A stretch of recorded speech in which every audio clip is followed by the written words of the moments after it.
Hello again, I'm Rodney Reynolds from 3dgameman.com and welcome to another video review. Today I'm looking at the NZXT Avatar S gaming mouse.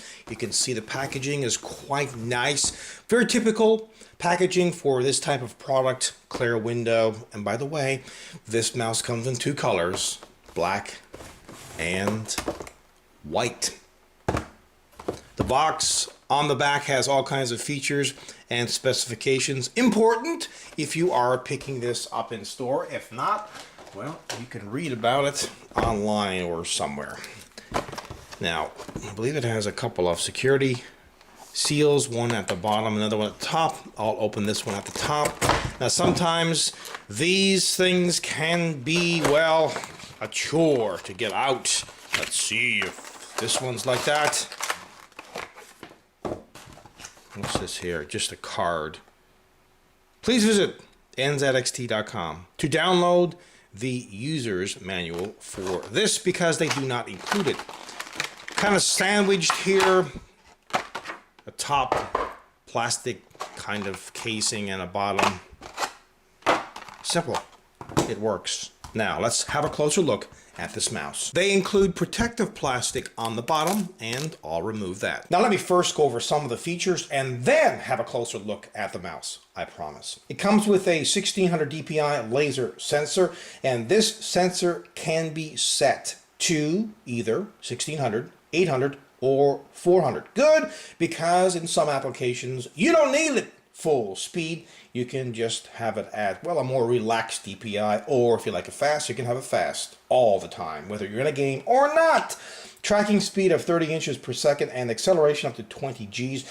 This also comes with a hardware DPI switch, allows for driverless DPI switch while in game without the hassle of drivers. That's pretty neat. It comes with onboard memory, 16 KB of it. You can store up to one profile of macros, DPI settings, LED settings for gaming. And note how narrow this is. If you like that kind of look and you have that type of hand, a narrow hand, then this would be ideal. Somebody though with a humongous hand, not like me, well, this mouse probably would not fit. It has an ambidextrous design, meaning that you can use this in your right hand or your left hand. So if you're right-handed, cool. If you're left-handed, perfect. This mouse also comes with pretty LEDs, but if you don't like LEDs, no problem. You can turn them off. So if you like them, turn them on. If you don't like them, turn them off. It also has very slippery Teflon feet. I'll have a closer look at that when I have a closer look at the mouse. It has 5 buttons and the polling rate is 1000 Hertz. Finally, let's have a closer look at the mouse. As you can see, as I mentioned earlier,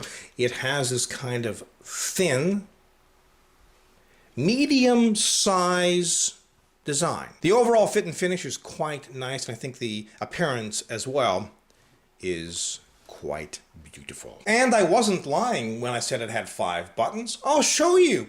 2 at the top, 1 on the scroll wheel, which scrolls because it's a scroll wheel, 1 here on the left, and another one on the right. So how's the clicky clicky? How does it sound when you touch these buttons? Well, have a listen.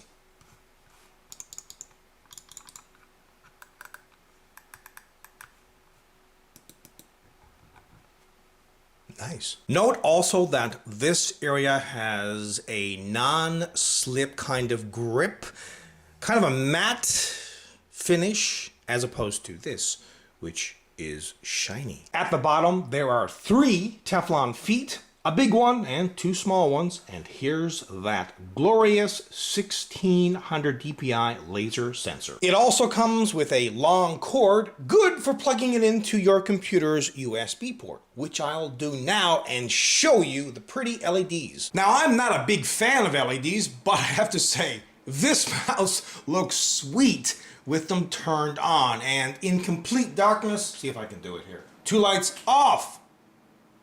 Yeah, still looks good. But if you don't like it, don't worry, don't complain. just turn them off. So why would you buy this mouse when there's lots of other gaming mice on the market, and many of them are fairly inexpensive? Well, this one is inexpensive as well. If you're looking for a decent gaming mouse that has up to a 1600 DPI laser sensor with all kinds of other features, and a lot of them are very good. One of them being you can store macros, DPI settings, and LED settings for games right on the mouse. That's very cool. But the big thing here is you've got those things, which are the good features for gaming, and, well, of course, not gaming as well. You can do other things with this mouse, but it's inexpensive. And if you have a narrow, small hand, you might not have a lot to choose from. Well, you do now. Overall, this is a kick-ass product. Until next time, take care.